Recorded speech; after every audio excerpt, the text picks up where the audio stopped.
Assalamu alaikum.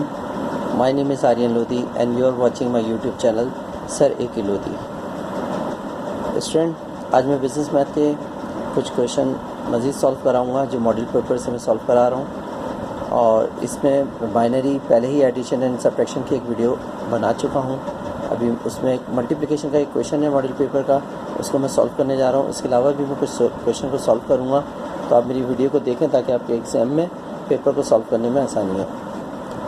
Student, multiplication के binary का system भी कुछ ज़्यादा मुश्किल नहीं है। आपको जस्ट जो बड़ी वैल्यू है उसको आपको ऊपर लिख देना है और 101 आपको जो छोटी वैल्यू है उसके नीचे लिख देना है। मल्टीप्लाई का साइन जो होगा वो डिजिट से थोड़ा हट के आप लगाएंगे। और मल्टीप्लिकेशन का सेम रूल वही है कि 1 से मल्टीप्लाई होके सारी वैल्यू वैसे ही आ जाती हैं और 0 से जो भी मल्टीप्लाई होता है वो सब कुछ 0 हो जाता है। तो इसका बहुत जल्दी और सही तरीके से आंसर ना गलत हो और बहुत जल्दी सवाल हल हो जाए, तो उसका बेहतरीन तरीका ये है कि जब आप देखें कि 1 से मल्टीप्लाई कर रहे हैं, ऊपर की सेम वैल्यू जो है ऐसे ही लिखते हैं। फिर आप एक क्रॉस का साइन लगाते हैं और जब 0 की बारी आती है तो ऊपर जितने डिजिट होते हैं उतने ही आप 0 नीचे पुट करते हैं। 1 2 3 4। इसी तरीके से जब थर्ड डिजिट से मल्टीप्लाई करने की बारी आएगी तो वो फिर 1 है, तो 1 से मल्टीप्लाई करने के बाद आपको दोबारा से वही वैल्यू दोबारा लिख देनी है। 1 0 0 0 एंड 1। अब अगर हम इसको मल्टीप्लाई करके मैं आपको बताऊं, सिर्फ आपको समझाने के लिए कि ये गलत हुआ है या ठीक हुआ है। 1 1 ज़ा 1 1 0 0 1 0 0 1 1 ज़ा 1। इसी तरह से क्रॉस मल्टीप्लाई लगाने के बाद 0 की बारी आई तो 0 1 ज़ा 0 0 0 0 0 0 0 एंड 0 1 ज़ा 0। इसी तरीके से नेक्स्ट डिजिट हमारे पास 1 था। 1 से मल्टीप्लाई होने के बाद 1 1 ज़ा 1 1 0 0 1 0 0 एंड 1 1 ज़ा 1। जब मल्टीप्लिकेशन ख़त्म हो जाती है तो उसके बाद हम सारी वैल्यूज़ को ऐड कर लेते हैं। ऐड करने का तरीका वही है जैसे मैंने आपको बताया था कि 1 + 1 जो होता है वो 10 होता है, 1 जो होता है वो 11 होता है। पिछली वीडियो में मैं आपको ये बता चुका हूँ। और 4 1 जो होते हैं वो 100 के बराबर होते हैं और 5 1 जो होते हैं वो 101 के। बस इतनी ही वैल्यूज़ को आप याद रखें तो आपके बाइनरी के हर सवाल को सॉल्व करने में आसानी हो जाएगी। 1 और 1 के कॉलम में कोई भी वैल्यू दूसरी ऐड नहीं हो रही तो ये 1 ऐसे ही आएगा। 0 के कॉलम में ऐड करते वक्त कुछ भी हमारे पास ऐड नहीं हो रहा तो हम 0 ऐसे ही लिख देंगे। इसी तरीके से यहाँ इस कॉलम में भी एक 1 है तो इसको 1 को भी ऐसे ही लिख देंगे, इसमें भी हम 1 ऐसे ही लिख देंगे। और ये 0 और ये 1, यहाँ पे हमें 2 1 एक साथ कहीं पे भी नहीं मिले तो हमारा आंसर जो है आसानी से ये सॉल्व हो गया मल्टीप्लिकेशन का। सवाल सॉल्व करने के बाद आप लास्ट जो आपका राइट साइड का जो डिजिट होगा, जो राइट साइड से जो पहला डिजिट होगा उसके नीचे आप 2 लगा देंगे। ये 2 जो होते हैं ये बेस होते हैं बाइनरी के। 2 types of number he binary में आते हैं 1 और 0 फॉर्म के अंदर। स्टूडेंट, कुछ मज़ीद क्वेश्चन को सॉल्व करते हैं। हमारे पास एक नेक्स्ट क्वेश्चन यहाँ पे दिया हुआ है, find the compound interest and accumulated amount on ₹60,000 for 5 years at 7% per annum compounded quarterly। हमारे पास एक क्वेश्चन दिया हुआ है, इसके अंदर मैं आपको एक फॉर्मूले की मदद से आसानी से सॉल्व करना बताऊंगा। सबसे पहले आप डाटा बनाएंगे, डाटा के अंदर आप वैल्यू लिखते जाएंगे 1 by 1 जो आपको पता चलती है। Find the compound interest. Compound interest हमें मालूम है कि ये ए से हम ज़ाहिर करते हैं, तो ए मालूम करना है तो हम लिख सकते हैं कि ए हमारा क्वेश्चन मार्क है। उसके बाद हमारी जो वैल्यू है अमाउंट 60,000, ये प्रिंसिपल अमाउंट है जो हमारा पी से हम इसको लिख देंगे। नेक्स्ट वैल्यू हमारे पास क्या है 5 ईयर्स। 5 ईयर्स हमारे पास जो है नंबर ऑफ़ ईयर्स हैं जो n से हम इसको लाइक करेंगे और यहाँ पे हम इसकी जगह 5 लगा देंगे। फिर हमारे पास 7% यहाँ पे दिया हुआ है क्वेश्चन के अंदर, तो 7% जो है वो हमारा रेट है। तो रेट जो होगा वो हम आई से हम इसको लिख देंगे। ये हमारे पास आ गया 7%। और 7% को हमेशा याद रखिएगा, जितना भी परसेंट होता है उसको 100 से डिवाइड करते हैं। तो 7 जब 100 से डिवाइड होगा तो आंसर 0.07 होगा। नेक्स्ट वैल्यू जो हमारे पास है वो नेक्स्ट स्टेप जो है वो हमारा फॉर्मूले का है। हमें मालूम है कि हमारे पास जो फॉर्मूला है एक सिंपल फार्मूला है कंपाउंड इंटरेस्ट का। जो फार्मूला है A = P ब्रैकेट के अंदर 1 + I/4 और 4 × n। ये हमारे पास एक सिंपल फार्मूला है, इसमें जैसे हम वैल्यू पुट करेंगे और हमारा आंसर आसानी से आ जाएगा। ए कंपाउंड इंटरेस्ट मालूम करने के लिए ऐसे ही रहेगा, क्योंकि ए हमें मालूम करना है। याद रखिएगा स्टूडेंट, जब डेटा बनाते हैं तो जो चीज़ मालूम कर रहे होते हैं उसको एंड में लिखते हैं। मैंने शुरू में लिख दिया, तो आप इसको एंड में लिख दें तो ज़्यादा बेहतर होगा। अगर शुरू में भी लिखते हैं तो कोई प्रॉब्लम नहीं है। मैंने एक आसान सी ट्रिक बताई है कि जो आपकी चीज़ सामने समझ में आते चले हैं डेटा की, आप वो वैल्यू उतारते चले हैं। तो P की वैल्यू 60,000 है, आपने 60,000 ऐसे ही लिख दिया।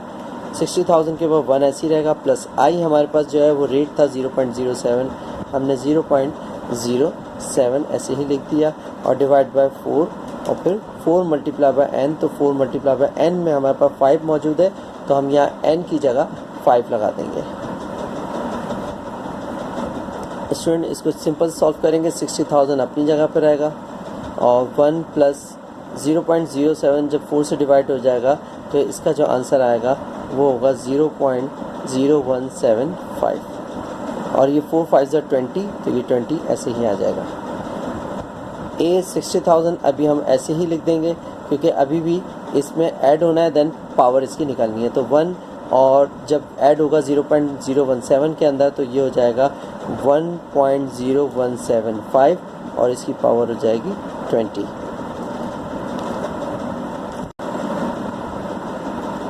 A इज इक्वल्स टू 60,000 और जब हमने इसकी 20 पावर खोली 1.0175 की तो हमारे पास ये वैल्यू आई 1.414। अब ये 1.414 को हम मल्टीप्लाई कर देंगे 60,000 से, तो हमारे पास जो आंसर आएगा वो होगा 84,840। ये हमारे पास स्टूडेंट कंपाउंड इंटरेस्ट हमारे पास मालूम हो गया। बाइनरी का क्वेश्चन सॉल्व हो गया। उसके बाद हमारा थर्ड क्वेश्चन था कंपाउंड इंटरेस्ट रेशो के चैप्टर से।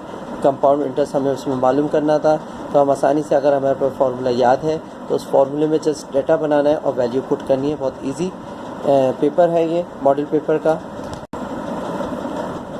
नेक्स्ट क्वेश्चन हमारे पास है find the inverse of the matrix A 2 - 8 and 3 and 6। हमें इसका इन्वर्स मालूम करना है, तो A मैट्रिक्स का इन्वर्स मालूम करने के लिए आपको A इन्वर्स का फॉर्मूला पता होना चाहिए। तो A इन्वर्स का फॉर्मूला है 1/mod A multiply by adjoint of A। अगर हम फॉर्मूले को देखें तो पहले हमारे पास मॉड A है, तो हम पहले मॉड A मालूम करेंगे, देन हम एडजॉइंट ऑफ A मालूम करेंगे और फिर वैल्यू को पुट करके हम A इन्वर्स फाइंड कर लेंगे। तो मॉड A के लिए आप यहाँ पे इसको मॉड A बना देंगे। ये जो मैट्रिक्स होगा इसको भी हम मॉड में कन्वर्ट कर देंगे और मॉड की वैल्यू जो है वो जो मैट्रिक्स की वैल्यू होगी वो ही लिख दी जाएगी। मॉड निकालना बहुत आसान होता है, क्रॉस मल्टीप्लाई किया जाता है। 2 मल्टीप्लाई बाय 6 होगा और 8 मल्टीप्लाई बाय 3 होगा। 8 के साथ माइनस का साइन है तो ब्रैकेट के अंदर -8 भी रहेगा, तो इसके लिए बेहतर होगा कि 2 मल्टीप्लाई बाय 6, तो 2 मल्टीप्लाई बाय 6 ब्रैकेट मल्टीप्लाई के साइन को ही शो करते हैं। फिर फॉर्मूले का एक माइनस होता है, जब सेकंड साइड हम मल्टीप्लाई करते हैं तो हम माइनस लगाते हैं और फिर -8 लिखने के बाद इसको 3 से मल्टीप्लाई कर देंगे। तो 2 6 ज़ा 12 माइनस माइनस प्लस 8 3 ज़ा 24 और हमारे पास जो है इसका आंसर आ गया 36। तो हम ये कह सकते हैं कि हमारे पास जो मॉड A है वो हमारे पास 36 है। अब हमारे पास जो वैल्यू है वो है एडजॉइंट ऑफ A की मालूम करनी है, तो हम एडजॉइंट ऑफ A को मालूम करने के लिए एडजॉइंट ऑफ A लिखेंगे और फिर एडजॉइंट ऑफ A के लिए हम वही मैट्रिक्स को दोबारा से लिखेंगे। लिखने से पहले मैं आपको बता दूं कि जो मैट्रिक्स होता है जब उसको एडजॉइंट ऑफ A में कन्वर्ट करते हैं तो ये 2 6 की जगह और 6 2 की जगह ले लेता है और इसी को क्रॉस के अंदर इनके साइन जो होते हैं वो चेंज हो जाते हैं। ये जो हमारा फर्स्ट क्रॉस जो होगा वो अपनी जगह रिप्लेस करेगा और इसी तरह से हमारा जो दूसरा क्रॉस में वैल्यूज़ होंगी वो हमारे साइन चेंज करेंगे। तो 2 की जगह यहाँ पे आ जाएगा 6 और यहाँ 6 की जगह पे आ जाएगा 2 -8 + 8 में कन्वर्ट हो जाएगा और 3 जो है वो -3 में कन्वर्ट हो जाएगा। ये हमारा एडजॉइंट ऑफ A मालूम हो गया। उसी मैट्रिक्स के अंदर एडजॉइंट ऑफ A निकालने के लिए जस्ट पहला वाला जो क्रॉस होगा वो अपनी जगह रिप्लेस करता है और दूसरा वाला जो क्रॉस में जो डिजिट्स होते हैं वो अपने साइंस चेंज करते हैं। -8 + 8 हो गया और +3 -3 हो गया। हमारे पास मॉड ए भी मालूम हो गया और एडजॉइंट ऑफ ए भी मालूम हो गया। इस तरीके से हम इन दोनों वैल्यूज़ को ए इनवर्स के फॉर्मूले में रख देंगे। तो ए इनवर्स का फॉर्मूला कहता है 1/mod ए में 36 मौजूद था, मल्टीप्लाई बाय एडजॉइंट ऑफ ए मौजूद है 6, 8 -3 एंड 2। अब हमें मालूम है कि 1/36 मल्टीप्लाई हो रहा है 6, 8 -3, 2 चारों से, तो ये 4 वैल्यूज़ के साथ ये मल्टीप्लाई हो रहा है। तो 1/36 जब 6 से मल्टीप्लाई होगा तो ये होगा 6/36, क्योंकि 1 6 ज़ा 6 हो जाएगा, 36 नीचे ऐसे ही आ जाएगा। एक थोड़ा बड़ा मैट्रिक्स बनाएंगे पहले मैट्रिक्स से ज़्यादा। इसी तरह से 1 8 ज़ा 8 होगा और डिवाइड बाय 36। इसी तरीके से 1 3 ज़ा 3 -3 और डिवाइड बाय 36। फिर 1 2 ज़ा 2 एंड डिवाइड बाय 36। जो कट रहा है उसको आप काट दें, जितना कट सकता है उसको काट दें। तो ये 6 1 ज़ा 6, 6 6 ज़ा 36, 2 4 ज़ा 8 और 2 1 ज़ा और 2 8 ज़ा, 2 2 ज़ा 4 एंड 2 9 ज़ा।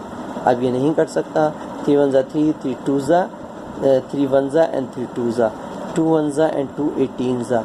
इस तरह हमारे पास जो ए इनवर्स की जो वैल्यू आई है वो हमारे पास बच रही है 1/6, और दूसरी वैल्यू जो बच रही है वो बच रही है 2/9, और तीसरी वैल्यू जो हमारे पास मिली है वो है 1/2 और 1/12, और लास्ट हमारे पास बची है 1/18। ये हमारे पास ए इनवर्स का स्टूडेंट आंसर मालूम हो गया। ये हमारे पास ए इनवर्स का आंसर आ गया 1/6, 2/9 -1/12 एंड 1/18। स्टूडेंट इसी का और करके एक क्वेश्चन दिया हुआ है जो है कन्वर्जन का, जिसमें लिखा हुआ है convert the binary numbers 1011 to its equivalent decimal number. और सेकंड इसी का बी है convert the decimal number 56 to the equivalent balance number, binary number. Student ये भी बहुत इजी क्वेश्चन है, आप चाहें तो इसके बजाय ये सवाल भी सॉल्व कर सकते हैं। अगर एग्ज़ाम में आपका सेम क्वेश्चन आ जाते हैं तो आपके पास चॉइस है कि या तो आप मैट्रिक्स कर लें या आप कन्वर्जन वाले क्वेश्चन कर लें। कन्वर्जन वाले भी बहुत आसान क्वेश्चन है स्टूडेंट, इसको मैं बताता हूँ कि किस तरह से हम सॉल्व करेंगे। हमने लिखा सॉल्यूशन, यहाँ पे हमारे पास क्वेश्चन है 1011। जब इसको कन्वर्ट कर रहे हैं तो जाहिर सी बात है हम इसको ब्रैकेट बनाएंगे, और इसको कन्वर्ट हम किसने में डेसिमल में कन्वर्ट करने जा रहे हैं। तो एक दूसरा ब्रैकेट बना के यहाँ पे डेसिमल का बेस लगा देंगे 10। जब बाइनरी नंबर को जब डेसिमल में कन्वर्ट करते हैं तो बाइनरी का जो बेस होता है वो ब्रैकेट के बाहर इस तरह से शो कर देंगे, और इसी तरह से हमारे पास जो डेसिमल का आंसर आएगा वो यहाँ लिख देंगे, और डेसिमल का जो बेस होगा ये बता रहा होगा कि डेसिमल आंसर है। इसको करने का तरीका बहुत आसान है। जो हमारा पहला डिजिट होता है 1, वो मल्टीप्लाई होता है 2 से, जो बेस होता है उससे, देन फिर प्लस लगाते हैं, फिर 0 मल्टीप्लाई होगा 1 से, अगेन प्लस का साइन आएगा, फिर नेक्स्ट डिजिट 1 को मल्टीप्लाई कर देंगे अगेन 2 से, और फिर यहाँ पे प्लस लगा देंगे, फिर हमारे पास 1 मल्टीप्लाई कर देंगे 2 से। अब हमारे पास कोई वैल्यू नहीं बची, तो 1 बाय 1 हम 2 जो भी हमारा बेस है, मतलब जो हमारा बेस है 2, इससे हम हर डिजिट को मल्टीप्लाई करते चले जाएंगे, और हर मल्टीप्लिकेशन के बाद एक प्लस का साइन जो है हम लगा देंगे। बहुत इजी क्वेश्चन होता है student. 1 multiply by 2 plus 0 multiply by 2 plus 1 multiply by 2 plus 1 multiply by 2। उसके बाद हम राइट साइड से जो बेस 2 होते हैं उनके ऊपर 0 से पावर लगाना शुरू कर देते हैं, 0 1 2 एंड 3। स्टूडेंट ये 1 ऐसे ही रहेगा, मल्टीप्लाई बाय 2 की पावर 3 का मतलब होता है 8, प्लस 0 ऐसे ही आ जाएगा, 2 की पावर 2 का मतलब होता है 4, प्लस 1 ऐसे ही रहेगा, 2 की पावर 1 का मतलब 2 होता है, प्लस 1 मल्टीप्लाई 2 की पावर 0 का मतलब 1 होता है। जिसकी भी पावर 0 हो जाती है वो 1 हो जाता है। आप कैलकुलेटर पे भी ये करके देख सकते हैं। 1 8 ज़ा 8 प्लस 0 4 ज़ा 0 प्लस 1 2 ज़ा 2 प्लस 1 1 ज़ा 1, तो 8 2 1 का आंसर हो गया 11। तो इस तरह से हमें बाइनरी नंबर जो है वो डेसिमल में कन्वर्ट हो गया। तो ये हमारे पास इसका आंसर आ गया 11। और इसी तरीके से जब आंसर आ जाए तो आप इस कन्वर्जन को इस तरह से शो कर देंगे। नेक्स्ट हमारे पास जो दिया हुआ है वो 56 है। जो हमारा डेसिमल नंबर है और उसको हमें बाइनरी नंबर में कन्वर्ट करना है। स्टूडेंट ये भी बहुत आसान क्वेश्चन है, सिंपल। हम यहाँ पे इसको सॉल्व करने के लिए, इस सवाल को सॉल्व करने से पहले स्टूडेंट आप ये इस बात का ख्याल रखिएगा, सर A.K. लोधी के वीडियोस को आप देख रहे हैं जो मैंने आपके लिए बनाई हैं, तो आपको कोई भी कमेंट्स या किसी भी चीज़ की परेशानी हो तो आप मुझसे कांटेक्ट कर सकते हैं। स्टूडेंट जो हमारा नेक्स्ट जो क्वेश्चन है वो हमारा है डेसिमल आपका 56, और 56 जो है वो आपका डेसिमल बेस है और उसको कन्वर्ट करना है आपको बेस सिस्टम में। तो बेस सिस्टम में जब आप इसको कन्वर्ट करेंगे तो ख्याल रहे कि आप इसके बनाने के लिए आप इसको एलसीएम का, जो आपने पहले भी किया होगा, इस तरह से आप लाइनें खींचेंगे और 56 यहाँ रखेंगे, और हमेशा याद रखिएगा 56 को भी डिवाइड जो है 1 बाय 1 आप 2 से करते चले आएंगे। तो आपको ये देखना होगा कि 2 का 56 जो है वो 2 का मल्टीपल है। 2 2 ज़ा 4। हमें पता है कि जब हम 56 को स्टूडेंट जब 56 को हम 2 के मल्टीपल में चेक करेंगे कि 2 56 का मल्टीपल हो सकता है नहीं हो सकता, तो उसके लिए सबसे पहले हमारा तरीक़ेकार क्या होता है कि या तो 5 पूरा एक्यूरेट 2 से कट हो जाए या 5 से लेस कोई नंबर ऐसा हो जो 2 के टेबल में आता हो। तो 2 2 ज़ा 4, 5 तो टोटल कंप्लीट नंबर 2 के टेबल में नहीं आएगा, तो उससे 1 लेस 4 आ सकता है। जो ये 1 बचेगा वो 1 6 की तरफ हम लगा देंगे तो ये 16 हो जाएगा, और इसको हम इस तरह से काटेंगे कि 2 8 ज़ा 16। तो ये ईजी है। 2 1 ज़ा 2, 2 4 ज़ा 8, और 14 जो होगा वो हो जाएगा 2। और इसी तरीके से जब हम पूरे कंप्लीट काटते चले आएंगे तो हमारे पास अगर डेसिमल रिमाइंडर नहीं बच रहा, 2 28 ज़ा 56, 2 14 ज़ा 28 एंड 2 7 ज़ा 14। तो स्टूडेंट आप ये देखें कि यहाँ पे हमारे पास कोई भी इसका रिमाइंडर नहीं बच रहा है, तो हम ये 0 0 लगाते रहेंगे। इसके बाद हमारे पास 7 आया, तो 2 3 ज़ा 6, यहाँ पे हमारे पास अब 1 रिमाइंडर बचा, तो वो 1 रिमाइंडर हम यहाँ रख देंगे। फिर लास्ट है हमारे पास 3, 2 1 ज़ा 2, यहाँ पे भी हमारे पास 1 रिमाइंडर बच रहा है जो हमने यहाँ लिख दिया। अब इसका लिखने का तरीका स्टूडेंट ये होता है कि आप ये 0 यहाँ से स्टार्ट करें इस तरह से कि ये 0 यहाँ आ जाए, और फिर ये 0 0 और ये 1 2 3 3 1 ऐसे आ जाए। तो इस तरीके से हमारा ये जो 56 का आंसर है ये कन्वर्ट हो गया है बाइनरी नंबर के अंदर। ओके स्टूडेंट, अल्लाह हाफ़िज़।